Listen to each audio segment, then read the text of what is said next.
ជំរាបសួរបងប្អូនទាំងអស់គ្នាថ្ងៃនេះនាងខ្ញុំសូមបង្ហាញជូនបងប្អូនពីរបៀបស្លសម្លគីមជីចាគ្រឿងផ្សំមានដូចខាងលើ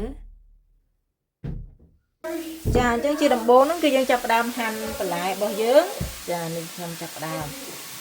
ចាក់ខ្ទឹមបារាំងយើងអញ្ចឹងមក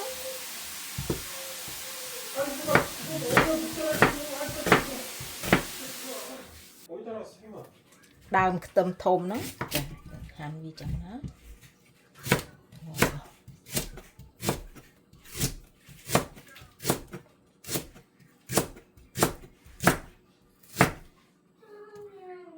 តៅហ៊ូចាកាត់វាជាពីរចឹងម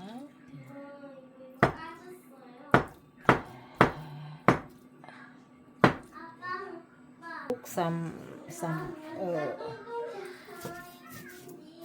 300 ក្រាម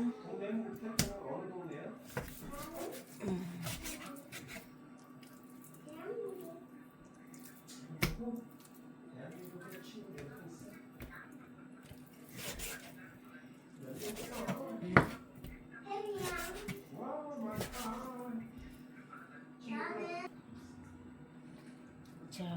មកអ៊ីកអរមកពីជុកទេតាក់ពីខ្លីៗបាទណាចា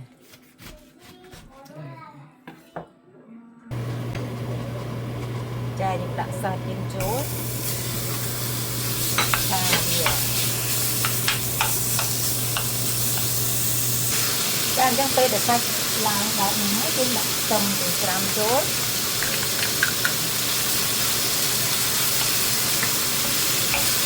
វាក្បួនសាច់ហ្នឹងវាឲ្យបានឈ្ងុយណា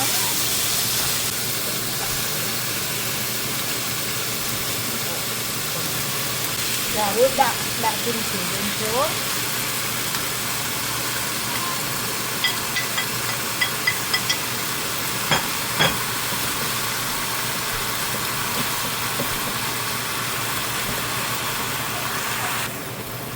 ចាដាក់មកពេលខាប់ទៅវិញណា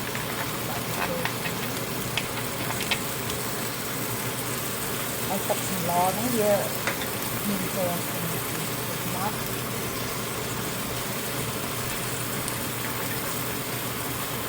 ចាំកម្មវិធីហ្នឹងគឺទឹកអង្ករចាទឹកដែលយើងបុកយកវាចឹងទៅឲ្យវាឆាប់ពុះចាអញ្ចឹងពេលដែលវាពុះបែបហ្នឹងហើយគឺយើងបន្ថែមគ្រឿងចាដាក់អំបិលលីងចេកហ្នឹងមកស្លាបព្រាចឹងណាចាទឹកគីមជីចាដាក់ចឹងណា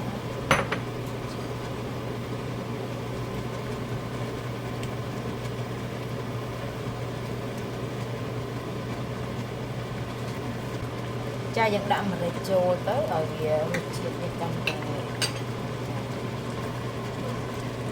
ហឹរឆ្ងាញ់តាមទំហំ